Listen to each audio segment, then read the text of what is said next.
The headlight beams cut across the wet ditch like searchlights looking for a body. And inside that yellow cone of dust and rain, my mother was screaming into a folded leather jacket, her knees up against the cracked vinyl of a sidecar, while 7 men in three-piece patches stood around her with their backs turned to the road. It was the night of April 19th, 1955, mile marker 112 on what we called the Pack Road, a stretch of old Route 66 outside Joplin, Missouri, where the asphalt gave up trying to be a highway and just rolled with the land. My father was kneeling in the gravel beside her.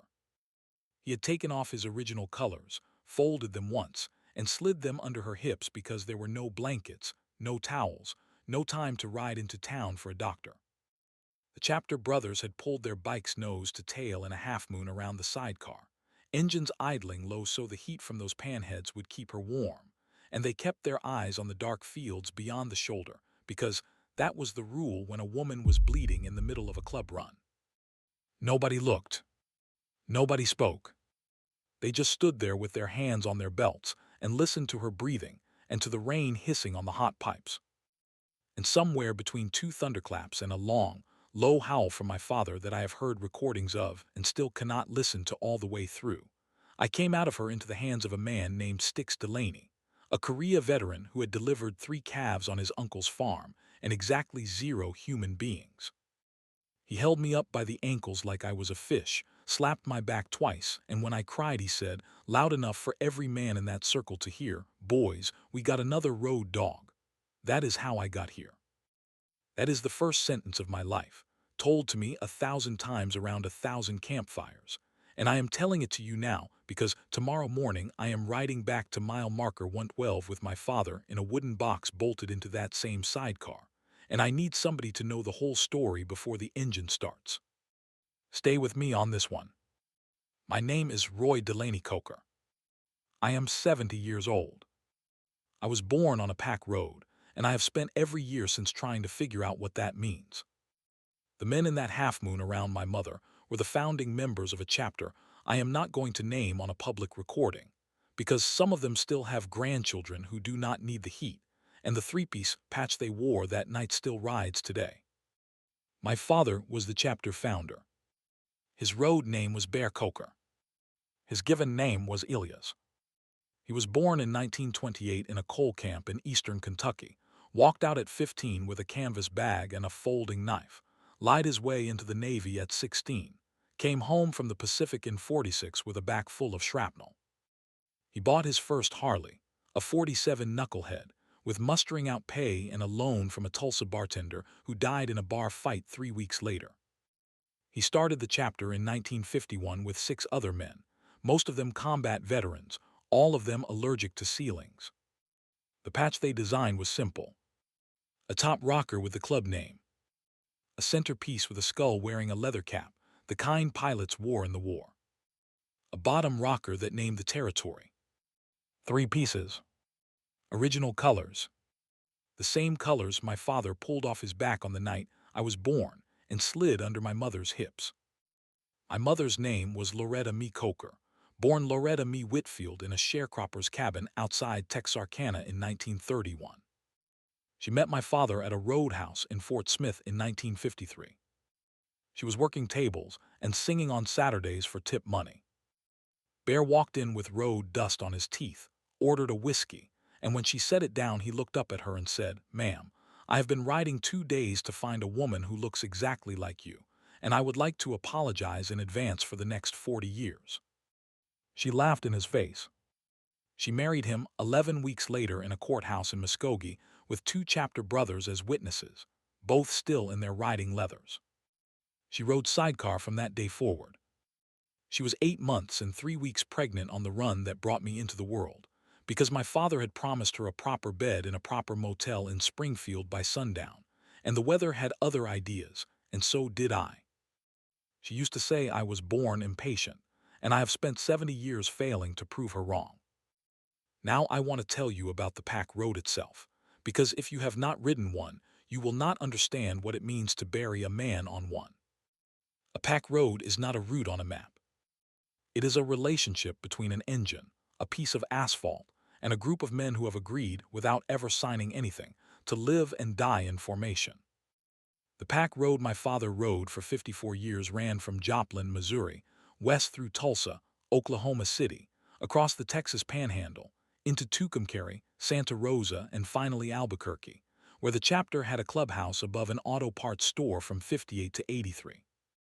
Mile marker 112 sits about 4 hours west of the original chapter house in Joplin, on a stretch where the old road parallels the new interstate but never touches it. You have to know to take the exit, to slow at the second gravel turnoff, past the abandoned Sinclair station with the green dinosaur still on the roof, to count the fence posts on the south side. The marker my father drove into the ground in 56, on the 1-year anniversary of my birth, sits 37 posts in from the cattle gate. It is a railroad spike. He hammered it in himself. He painted the head red every spring for 48 years, until his hands got too shaky in 2004 and he passed the brush to me. I painted it last month. I grew up in the clubhouse. That is not a figure of speech. From 55 to 63, we lived above the auto parts store in Albuquerque, in 3 rooms that smelled like motor oil and tobacco. I slept in a crib welded out of an old motorcycle frame by a brother named Welder Jim, who lost 3 fingers to a bandsaw in 60 and kept welding anyway. My first toys were spark plugs. My first words, according to my mother, were not mama or dada but, and I am quoting her exactly, more gas. She wrote that in the family Bible. The Bible sits on the kitchen table next to the box my father is in. The men of the chapter were my uncles. Stix Delaney, the man who caught me, became my godfather in a ceremony that involved no church, no priest, and a half-gallon of bonded bourbon poured over the railroad spike at mile marker 112 on April 19, 1956. He gave me his last name as my middle name. He is the reason I am called Delaney by anyone in the club to this day, even though Stix died in 91, when we rode him to a hilltop outside Flagstaff and buried him under a flat stone with his road name carved on it and nothing else. That was the first chapter funeral I ever led. My father stood behind me with his hand on my shoulder the whole time. He did not say a word. He did not have to. The chapter had rituals. 3 of them matter for what happens at the end of this story. The first was the patch ceremony. When a prospect earned his 3-piece patch, he stood in the center of the clubhouse in a clean white t-shirt, and the chapter president, which was my father from 51 to 2019, walked a slow circle around him while the brothers sang Wayfaring Stranger. At the end of the 3rd verse, the president stopped behind the prospect, leaned in, and whispered the names of every brother who had died wearing the patch. The prospect had to repeat the names back in order. If he missed one, he waited another year. My father knew 67 names by the end. In the last 6 months of his life, when the morphine had him muttering through the nights, that is exactly what he did. I sat by his bed and listened to him whisper the roll, 67 men, from Pete Whitman in 54 to Cowboy Hatch in 2023. I wrote them down. The list is in my saddlebag right now. The second ritual was the road blessing. Every spring, on the first Sunday after Easter, the chapter rode to mile marker 112 and parked in the same half-moon that had stood around my mother in 55. My father would kneel at the railroad spike and pour a bottle of beer over it, never whiskey, because beer was what they had in the saddlebags the night I was born. Then he would stand and say the same 5 words. We ride for the fallen. The brothers would answer, we ride for the road. And then somebody, usually my mother until she got sick in 2001, would sing the first verse of Amazing Grace. After that we rode west to Tucumcari, where we ate dinner at the Blue Swallow Cafe until it closed in 2019. The owner, Inez Cordova, kept feeding us in her own kitchen until she died last summer at 91. That road blessing happened every year from 56 to 2024. 69 consecutive springs. I led the ride this year 3 weeks ago, with 22 brothers behind me and an empty space in the formation where my father's panhead used to ride. We will leave it open from now on. The third ritual was the death ride. When a brother died, the chapter rode his bike, riderless, in the lead position of the funeral procession. We strapped his colors across the tank, his helmet on the bars, and we rode at 25 miles per hour from the clubhouse to wherever the man had asked to be put down. Sometimes a hilltop. Sometimes, in the case of Doc Mendoza, who died in '84, a riverbank in northern New Mexico where Doc had caught his first trout at 6 years old. The chapter has buried 31 men in 31 different places. Not one of them in a churchyard. The bottom rocker on the patch says where you ride. The headstone says where you stopped. My father picked his stopping place in 1956, the same day he hammered the spike into the ground. He told my mother, in front of 3 witnesses, that when his time came, he wanted to be buried at mile marker 112, in the same ditch where his son was born, because a man lucky enough to see his child's first breath has no business being put down anywhere else. My mother wrote that into the family Bible too, on the page opposite the one where she wrote down my first words. I want to skip ahead now, because 70 years is a long time and a lot of it is just the same road in different weather. But there are a few things you need to know before I tell you about the burial. In 1963, we moved out of the clubhouse and into a real house, a single-story adobe on the west side of Albuquerque, with a workshop in the back where my father rebuilt engines for 41 years. My sister Ruby was born in that house in 1965, in a proper bed, with a proper midwife, and my mother used to laugh and say Ruby was the easy one and I was the rough draft. Ruby never rode. Ruby became a veterinarian. She lives in Santa Fe now with 2 grown sons and a husband who teaches high school history. She is flying in tomorrow morning for the burial. She has not been to mile marker 112 since our mother died, but she said on the phone last week, "Roy, I will be there. I will be there because Daddy asked me to be there, and because you are my brother, and because somebody has to make sure you eat." That is Ruby in one sentence. I have missed her. In 1971, I got my own 3-piece patch. I was 16 years old, which is younger than the chapter normally allowed, but my father called a vote, and the brothers passed it unanimously because, in the words of Styx Delaney at that meeting, the boy was born wearing the colors. He just took 16 years to grow into them. I stood in the center of the clubhouse in a clean white t-shirt, and my father walked the slow circle around me, and the brothers sang Wayfaring Stranger, and at the end of the 3rd verse, my father whispered into my ear the names of the 17 men the chapter had buried by then. I repeated them back without missing one. I had been hearing those names since I was 3 years old. They were the bedtime stories my mother told me when my father was on a run. Pete Whitman, killed by a drunk driver outside Amarillo in '54. Frank Holloway, heart attack on his bike in '57, dead before he hit the ground, which my father always said was the best way to go. Billy Sanchez, drowned saving a kid from a flooded arroyo in '62. The names went on. They still go on. The list in my saddlebag has 68 names now, because last week we added my father's, and he is the 68th man the chapter has lost, and tomorrow he will be the first one we have ever buried at mile marker 112. In 1974, I married Carla Esteves, a schoolteacher I met at a gas station in Gallup when her car broke down, and I fixed her water pump in the parking lot. We had 3 children. The oldest, Elias, named after my father, runs a custom bike shop in Phoenix. The middle one, Loretta, named after my mother, is a labor and delivery nurse in Denver, which is a coincidence I do not think is a coincidence.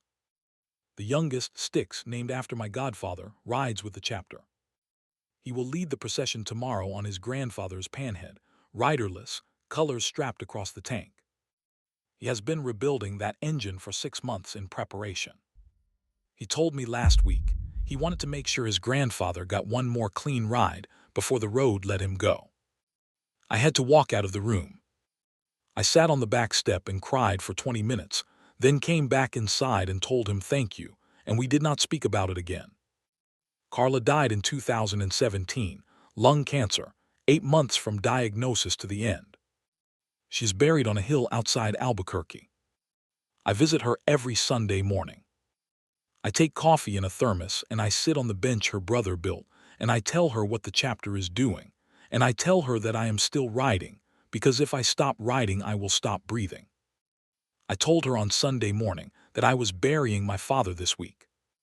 The night I first explained to her why my father picked that spot, she listened all the way through, and then she said, "Roy, that is the most beautiful thing I have ever heard a man do for his son." I've held onto that sentence for 51 years. Now let me tell you how my father died, because the how of it matters for the where. In November of last year, he started losing weight. He was 96. He had buried his wife, 28 brothers, both of his parents, a younger sister, and a grandson who died in a refinery accident in 2009. He had survived 3 motorcycle wrecks, 2 heart attacks, 1 knife fight in Barstow in '68, and a winter in '73 when he and Styx Delaney got snowed in for 9 days in a hunting cabin outside Cuba, New Mexico. But pancreatic cancer is patient, and by January it had its hands around his throat. He refused chemotherapy. He refused surgery. He said, "Boys, I have been on borrowed time since 1945. The bank is calling in the loan. Let it." We moved him into my house in February. Ruby came up from Santa Fe every other weekend. The chapter brothers rotated through, 2 at a time, telling him stories he had told them, which is the kindest thing a man can do for a dying friend. He told me, on the morning of the road blessing this year, that he wanted to be on the porch when we came back from Tucumcari, because he wanted to hear the engines pulling up the driveway one more time. He was. We pulled up at 11:38 in the evening, 22 bikes in a line, and he was on the porch in a wool blanket with his hand raised, and every man killed his engine at the same moment, and we sat in the dark with him for 10 minutes, just breathing the same air. That was the last ride he saw. He died on April 24th, 3 weeks after the road blessing, 5 days after my 70th birthday, which he refused to acknowledge because he said birthdays were for people who were not sure they would see another one, and he had never had that problem. He died in the back bedroom of my house at 4:17 in the morning. Ruby was holding his right hand. I was holding his left. Styx the younger, my son, was on the floor at the foot of the bed with his head against the mattress. My father opened his eyes once about an hour before the end, and he looked at me, and he said, "Roy, mile 112. Don't be late." And then he closed his eyes, and he kept breathing for another 58 minutes, and then he stopped. We did not call anyone for 2 hours. We sat in that room with him, and we did not call anyone. We waited until the sun came up over the Sandias, and then I called Ruby's husband, and he called the chapter, and the chapter called the funeral home, and the wheels started turning the way they always do. The funeral home was a brother named Cesar Ortiz, whose father had been in the chapter. Cesar built the box himself in the workshop behind his mother's house in Bernalillo. Pine. No varnish. No nails. Wooden pegs and dovetail joints because my father had asked, years ago, that nothing in his box be made of anything that had ever been in a war. Cesar's grandfather had been a carpenter in Chihuahua. The box took 11 days. It is in my truck right now, wrapped in an old wool blanket that used to belong to my mother. Tomorrow morning at 5, we will move the box into the sidecar of my father's panhead. The sidecar is the same one I was born in. He rebuilt it 3 times. The vinyl on the seat is from '71. The chassis is from '54. The bolts that hold the box in place were forged by welder Jim in '62 and have never failed at anything. My son will ride the panhead. I will ride behind him on my own bike, a '98 Road King I have owned since it was new. Ruby will ride in a truck with her husband driving. Behind the truck will be every surviving brother of the chapter, 19 men, the youngest 61, the oldest 89. 91 if you count Three Finger Pete, flying in from Bakersfield, who said on the phone last week that he would crawl to mile marker 112 on his hands and knees if his bike would not start. His bike will start. We made sure of it. The ride from my house to mile marker 112 is 640 miles. We will do it in 2 days. We will stop tomorrow night at a motel in Amarillo the chapter has used since '67. The same motel where my father once paid for a brother's room with a roll of quarters and a pocket knife, because the night clerk wanted a knife more than cash. The motel is run by the clerk's granddaughter now. She has held 3 rooms for us.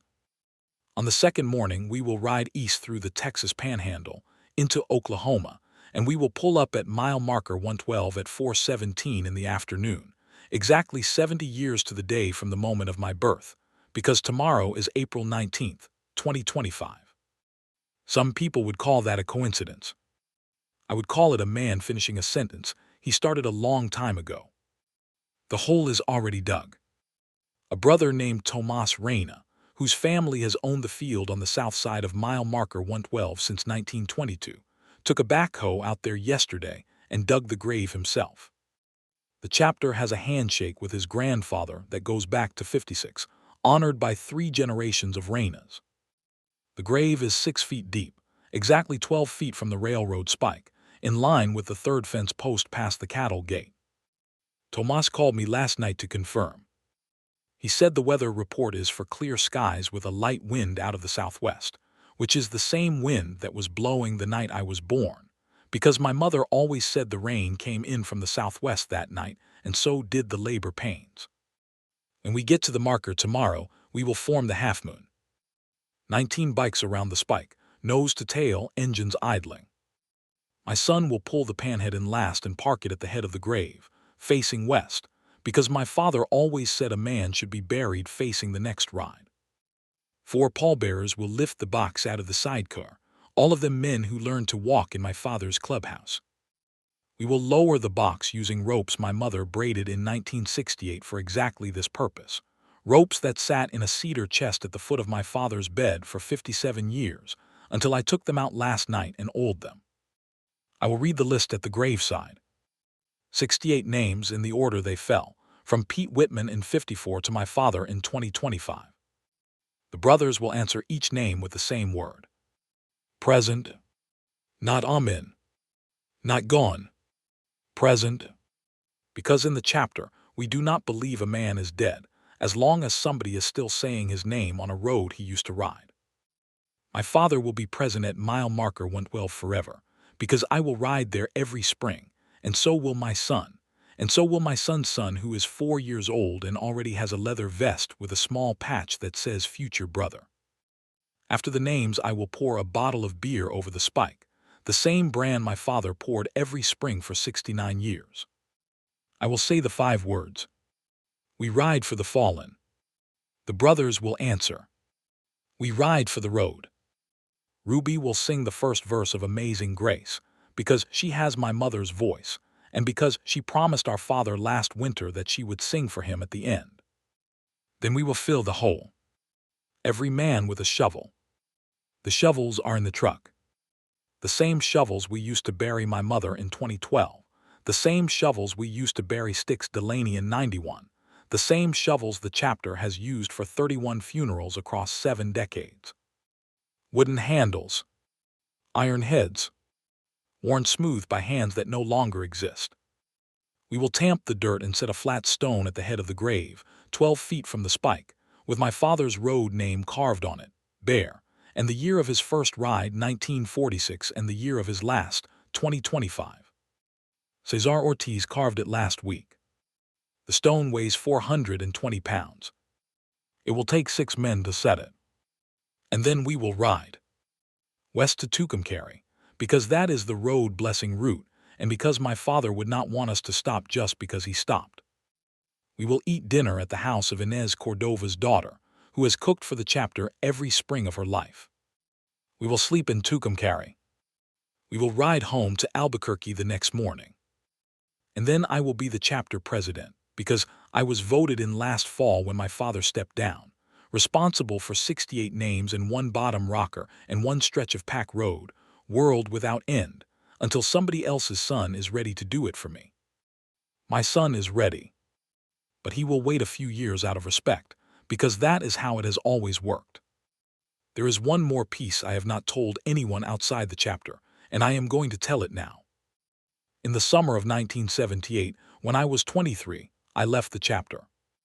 I took off my patch. I put it in a coffee can. I rode away from Albuquerque on a Tuesday morning in July, and I did not come back for 2 years. I went to California. I worked on a fishing boat out of Morro Bay. I told myself I was done with the road. And then on a Sunday morning in August of 1980, sitting on the deck of a trailer with black coffee, I heard a Harley come down the dirt road. Just one bike.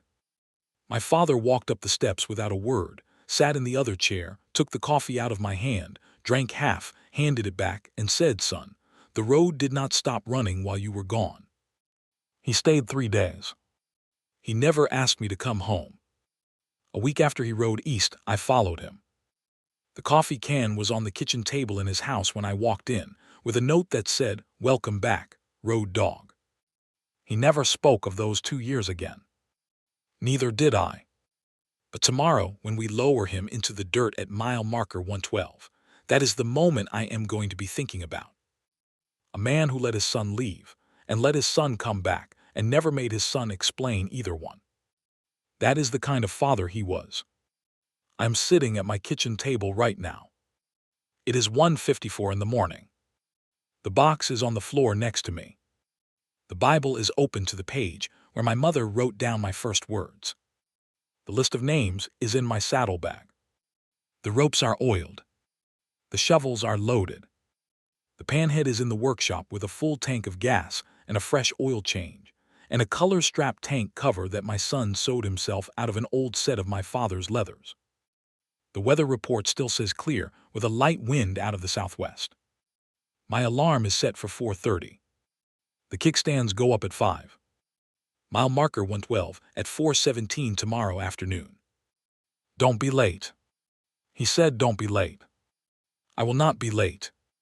There is one more thing I want to say before I go to bed, and then I am going to sleep for 2 hours, and then I am going to ride my father to the place where he watched me come into the world.